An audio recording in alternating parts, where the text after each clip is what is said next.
Determine the cost of fix asset, यानी fix asset की cost निकालना।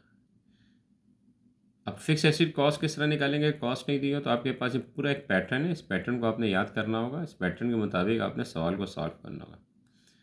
सबसे पहले आपके पास सवाल के अंदर लिस्ट प्राइस आपके पास दी होगी, तो आप लिस्ट प्राइस ले लेंगे, ये लिस्ट प्राइस आपको दी होगी। फिर इसमें से हम लेस कर देते हैं ट्रेड डिस्काउंट, तो हमारे पास क्या निकल आता है, invoice price.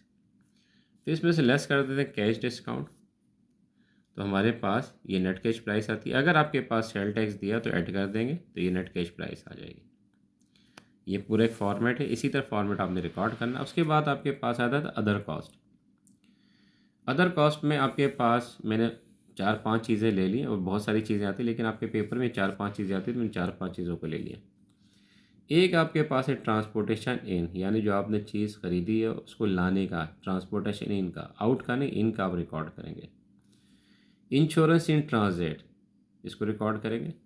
Foundation cost, installation cost, ठीक, इन सब को ऐड कर देंगे। ऐड करने के बाद आप यहाँ पे नेट कैश प्राइस में ऐड कर देंगे, तो ये आपके पास क्या निकल आएगी, total cost of fix asset. अब देखें, इसमें आपके पास एक चीज़ आ रही है ट्रेड डिस्काउंट, एक चीज़ आ रही है आपके पास कैश डिस्काउंट। कैश डिस्काउंट आपने फर्स्ट ईयर में पढ़ा था, अगर आपको याद हो। कैश डिस्काउंट या क्रेडिट टर्म दोनों एक ही चीज़ है, आप फर्स्ट ईयर में पढ़ चुके थे, याद है। ये कैश डिस्काउंट, ये क्रेडिट टर्म मैंने आपको पढ़ाया था फर्स्ट ईयर में। फर्स्ट ईयर का लेक्चर आप निकाल लें, उसमें आपके पास होगा। ये पहला एक सर्कल है, ये सेकंड सर्कल है, मैंने इसी तरह बताया था। ये आपके पास क्या है, परसेंटेज, और ये आपके पास क्या है, डेज, और इसी तरह आपके पास ये क्या है, एन नेट, और ये क्या है, 30 आपके पास डेज। ये मैंने आपको बताया था 2% 10 डेज। ये पहला सर्कल जो डिस्काउंट वाला है, यानी जो पहला सर्कल आपके पास, ये वाला जो सर्कल है, ये जो आपके पास सर्कल है, ये क्या है, डिस्काउंट वाला है।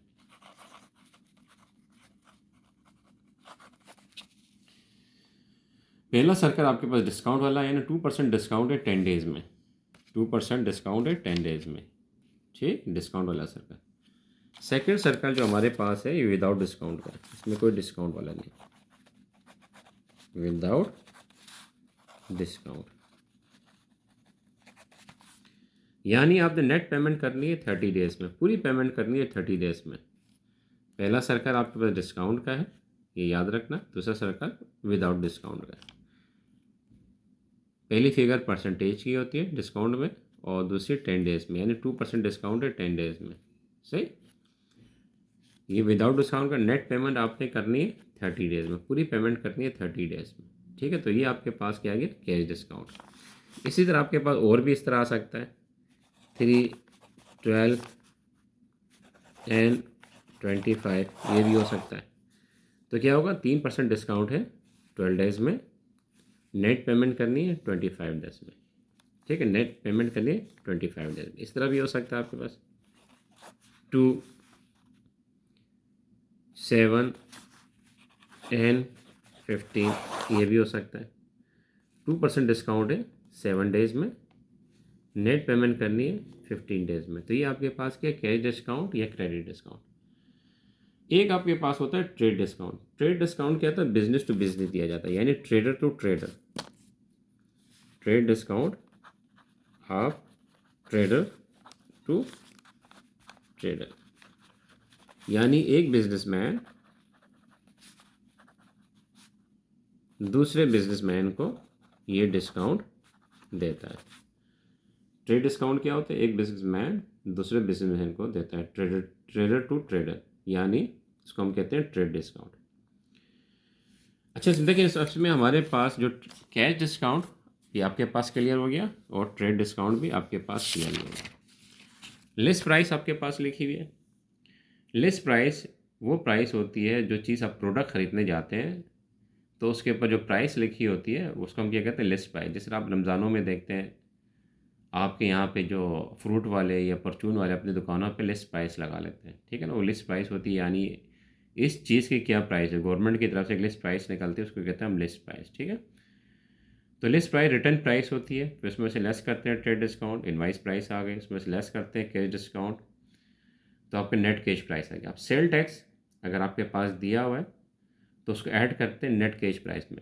ठीक है, सेल टैक्स आपका ऐड होता है। आप कोई भी चीज़ खरीदने जाते हैं तो उस पर सेल टैक्स होता है। मिसाल के तौर पे आप मोबाइल लेने जाएं तो उस मोबाइल पे भी आपका पीटीए का टैक्स लगा होगा, सेल टैक्स, यानी मोबाइल की कीमत अगर 15,000 है तो पीटीए का टैक्स दिया होगा, इस पे लगा होगा 5,000 का, तो ये मोबाइल आपको कितने मिलेगा, 20,000 का। आई बात समझ में? मोबाइल जब आप ख़रीदने जाते हैं तो मोबाइल की प्राइस है 15,000, उस पर लिखा होगा पीटीए टैक्स या पीटीए अप्रूव। पीटीए अप्रूव मतलब ये कि गवर्नमेंट ने उस पर टैक्स लगा दिया। अब टैक्स लगा के मोबाइल 20,000 में मिलेगा।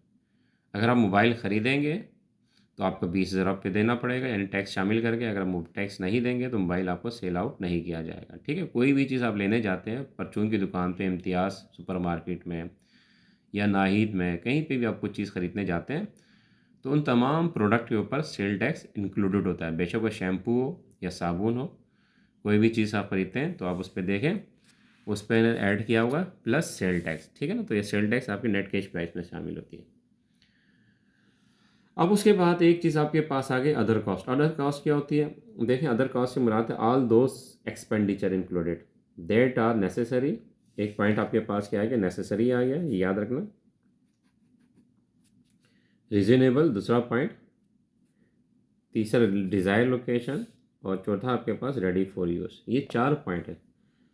अदर कॉस्ट में कोई भी चीज़ आप ऐड करेंगे तो ये 4 पॉइंट देखेंगे, necessary, reasonable, desire location, ready for before use. यानी कोई भी चीज़ आप ख़रीद रहे हैं और उसको में जो अदर कॉस्ट में अगर आप ऐड कर रहे हैं तो नेसेसरी भी होना चाहिए, रीज़नेबल भी होना चाहिए, डिज़ायर लोकेशन यानी जहाँ पे आप लेके जाना चाहते हैं मशीन। डिज़ायर लोकेशन से मुराद ये है कि जो चीज़ आप खरीद के इसकी फाइनल पोजीशन क्या है वहाँ पे आप ले जाना चाहते हैं, उसको कहते हैं desire location. Ready for before use यानी उस एसेट को इस्तेमाल करने से पहले के अखराजात। अब देखिए, सबसे पहले आपके पास है ट्रांसपोर्टेशन इन। ट्रांसपोर्टेशन इन से मुराद है किराया। आप कोई चीज़ आप ख़रीद रहे हैं, जब तक आप उसका ट्रांसपोर्ट का किराया नहीं देंगे तो वो चीज़ आपके पास वहाँ जहाँ आप ले जाना चाहते हैं नहीं पहुँचेगी। ट्रांसपोर्टेशन भी नेसेसरी भी है, रीज़नेबल भी है, डिज़ायर लोकेशन और रेडी फॉर बिफोर यूज़। इसी तरह आपके पास है insurance in transit. Insurance in transit क्या होता है? अच्छा, इंश्योरेंस इन ट्रांजिट दो तरीके के होते हैं। इंश्योरेंस ट्रांजिट है कि फायर इंश्योरेंस होता है। इंश्योरेंस इन ट्रांजिट को आप कॉस्ट में लेते हैं, जबकि फायर इंश्योरेंस को आप कॉस्ट में नहीं लेते हैं। ये जहन में रखना। फायर इंश्योरेंस आप कॉस्ट में शामिल नहीं करेंगे, इंश्योरेंस इन ट्रांजिट कॉस्ट में शामिल करेंगे। अब रीज़न क्या है? देखिए, fire insurance, insurance transit, insurance transit ये होता है कि मिसाल के तौर पे आपने मशीन ख़रीदी जापान से। अब जापान से आप ला रहे हैं कराची, इसकी डिज़ायर लोकेशन क्या है? कराची। जापान से लेके कराची के तक का जो आपने इंश्योरेंस कराया, ये जो इंश्योरेंस, इसको क्या कहते हैं हम? इंश्योरेंस इन ट्रांजिट कहते हैं। कोई भी सामान जो आप मशीन ख़रीद रहे हैं जापान से और कराची लाना चाह रहे हैं, इसकी जो आपने इंश्योरेंस कराई है, इसको कहते हैं इंश्योरेंस इन ट्रांजिट। आपने फर्स्ट ईयर में पीओसी में पढ़ा होगा import and export documents. First year में पीओसी के अंदर आपने पढ़ा होगा import and export documents. Import export documents में देखें, जब तक इंश्योरेंस इन ट्रांजिट का जब तक आपका पेपर नहीं लगा होगा तो आपका वो सामान इंपोर्ट या एक्सपोर्ट नहीं होगा, अगर आपको याद आ रहा हो। तो इंश्योरेंस ट्रांजिट नेसेसरी होता है, लाजमी होता है। जब तक उस चीज़ की इंश्योरेंस नहीं कराई जाएगी तो वो चीज़ आपकी इंपोर्ट या एक्सपोर्ट नहीं होगी। ठीक है ना, तो उसको हम क्या कहते हैं? Insurance in transit. ये कंपलसरी होता है, इंश्योरेंस ट्रांजिट कंपलसरी होता है। अब ये जापान से कराची लाने में आपका शिपमेंट के ज़रिए 20 दिन भी लग सकता है, महीना भी लग सकता है। ठीक है ना, इसमें टाइम पीरियड फिक्स नहीं होता है। इसमें क्या होता है? डिस्टेंस, डिस्टेंस होता है इंश्योरेंस ट्रांसफर। एक जगह से दूसरी जगह डिस्टेंस के लिए इंश्योरेंस आपने करा दिया। फायर इंश्योरेंस आपका कंपलसरी नहीं होता है, ये ऑप्शनल होता है। इंश्योरेंस इन ट्रांजिट आपका क्या होता है? कंपलसरी होता है।